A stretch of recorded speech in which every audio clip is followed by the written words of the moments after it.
Today, we're deep cleaning my kitchen. While I was doing my favorite thing, laying, I stumbled upon an article titled How to Deep Clean Your House, or something like that. And I was inspired. I thought, it's time. It's now spring, and I will clean my whole house. Time for some real spring cleaning. And then, I deep cleaned my kitchen, and that's about it.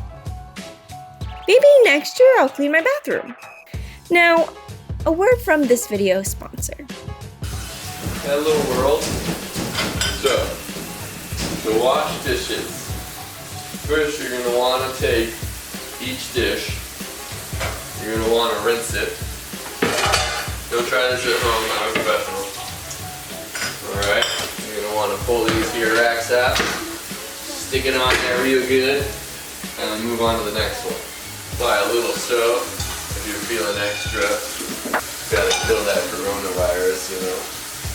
Could be anywhere. Can you see my butt? Yeah, baby. Does it look okay? Yeah. Is any of the skin exposed? Skin? Do you think I'm showing too much skin? Yeah, he's saving this over. Try not to break anything while you do this, you know. And to not break anything, you're going to want to not ram two glass things together. If you do that, they might break. Now, you're going to be washing some knives. Now, I recommend not using those knives to stab anyone, but you know, do what you will. But you want to clean those up. And rather than taking that when shaking anyone, you're going to want to take it and just put it right there in the dishwasher. There we go, just like that. Now I usually don't recommend picking up more than one silverware at a time because you want this to take as long as possible. But if you're feeling like, you know what, I've got some other stuff to do, I'm not bored with my life, then what you can do is you can pick up a few, stick them in there all right at once, nice and straight like that. Careful not to poke your hands. And then you just get right back on the next dish. Clean off that lid right there, that's real good. It's real good, nice and rinsed off. Now these are a lost cause. So that grease is never gonna come off, so you just throw it in there. This has been Dishwashing with Benjamin. Okay, I know I should get into the meat of the video, but these puppies are the reason you guys come back, and I'm not gonna lie, they're the reason I make videos. Sending in dog 1, code name Blanca Grande. Sending in dog number 2, code name Daddy's Boy. Sending in dog number 3, code name Baby.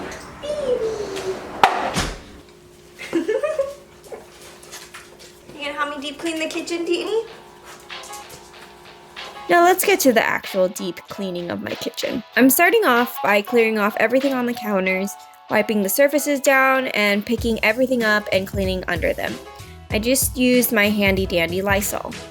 If you're looking to save some money on cleaning products, I actually bought a concentrated version of Lysol from my local grocery store, and it was only like $8. The directions on the bottle tell me to mix 1 tablespoon of the concentrate with 32 ounces of water, and that gives me like a whole spray bottle full of Lysol. Another natural version of an all-purpose cleaner is vinegar and water. In a spray bottle or bowl, you just mix together half water and half vinegar. So the first big item I'm going to clean is the inside and underneath my oven. Here's the situation of the inside of my oven. I actually can't remember what it looked like when it was clean, and I'm pretty sure it doesn't have all of these grease and oily stuff and whatever that thing is at the bottom. To clean my oven, I'm first going to take an oven-safe dish, put water in it, and then heat up my oven to 175. It just needs to be hot enough that the water is going to steam up, and then I'm going to put that in the oven. Then I'm going to set a timer to 25 minutes, and then I'm going to come back after the water has steamed up inside the oven. So while I was waiting for the oven to clean up, I took a mixture of half vinegar, half water, put a sponge, just scrub down the grease spots of the stove, and then wiped it down with a rag. Okay, so it's been 25 minutes. I'm gonna open this thing. Be careful when you open it because the steam is gonna come out and hit you in the face and you don't wanna die. And I'm gonna turn off the heat here. Here we go. Oh, okay. I don't think I made it hot enough. I'm gonna do this again. So I'm gonna set it to 275 instead this time. Okay, here we go again. Okay, so I think that there's been some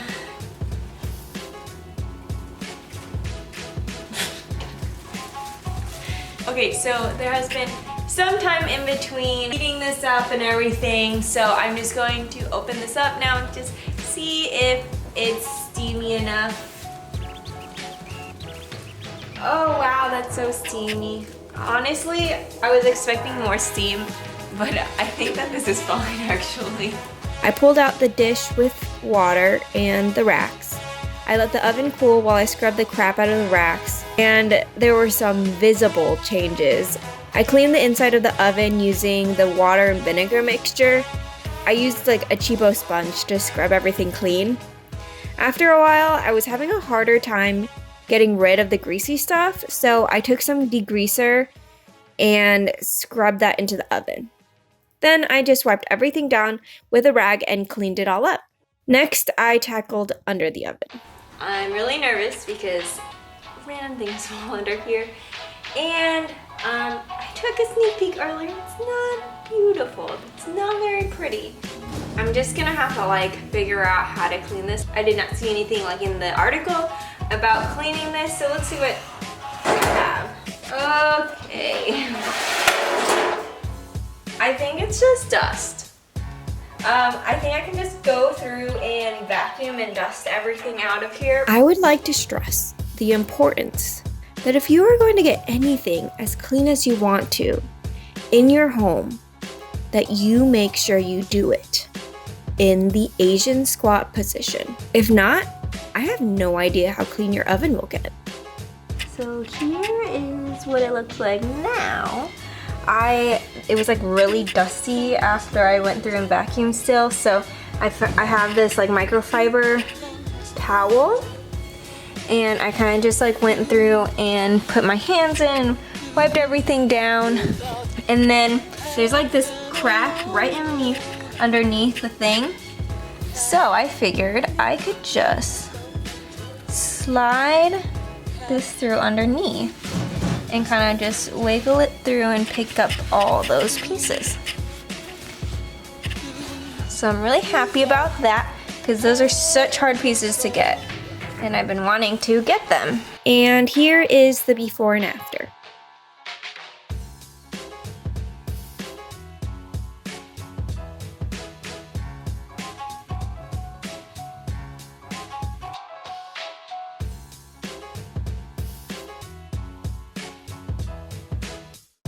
So the next thing I'm gonna tackle is my microwave.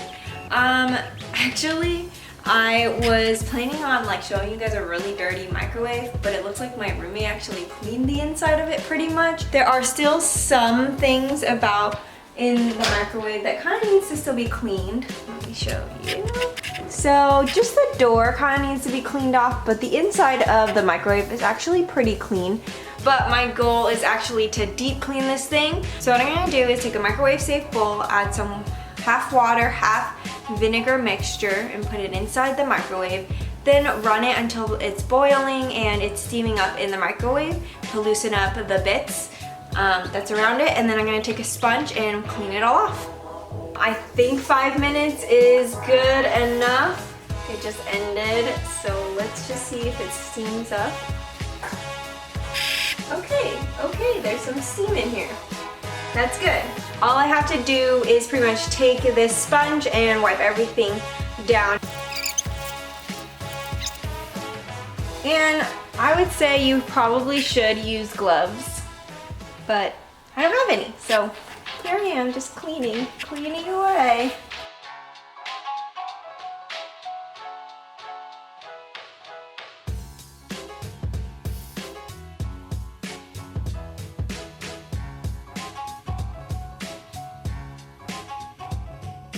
Yay, my microwave is now clean. So the last thing I'm gonna be doing is cleaning my toaster oven. It is pretty bad. We do use it very often. So at the bottom, there's like a bunch of crumbs and stuff like that, which I can pull out. So I'm excited that I can just pull this out and clean it up and just throw all this crap away. And then I can just take the rack out and clean the rack and then just clean up the inside of the toaster oven. So I just scrubbed all of the crumbs and threw them into the trash. Shout out to that delicious bag of hot Funyuns. May you rest in peace. Like I did with the oven, I scrubbed down the rack and crumb catcher in the sink. I actually added some degreaser to help me out. The burnt stuff on the crumb catcher at this point left like a forever stain on it, and I couldn't get it out, so I did all I could and rinsed it off. Next, I scrubbed down the inside of the toaster oven, and there was this little crack underneath the door of the oven, so instead I tried using this little bristle wire bottle cleaner to pull those crumbs out. And here is the final look of the toaster oven. The last thing basically that I have to deep clean is my sink. As you can see, I just need to clean off these items out of the sink. I rinsed out the sink and then took some baking soda and scrubbed that into the sink. I also made sure to scrub the corners and the lip of the sink where things can build up. Then I took vinegar and poured it all over and scrubbed it down. Then I rinsed it out with water. To finish off my kitchen, I wiped all of my counters down one more time over and vacuumed my floors. At this point in the process, I was like really tired. Another thing you could do is take the hose and vacuum the corners under your cabinets. I usually do that weekly, so I wasn't too worried about it. And that's it, guys. It actually only took me 3 hours to clean my whole kitchen. I'm really happy about how easy it was to get everything so clean. I have yet to clean out my fridge and my dishwasher, but that's for another time. Thank you guys so much for watching. I hope you've been inspired to deep clean your kitchen. I mean, what else do you have to do right now?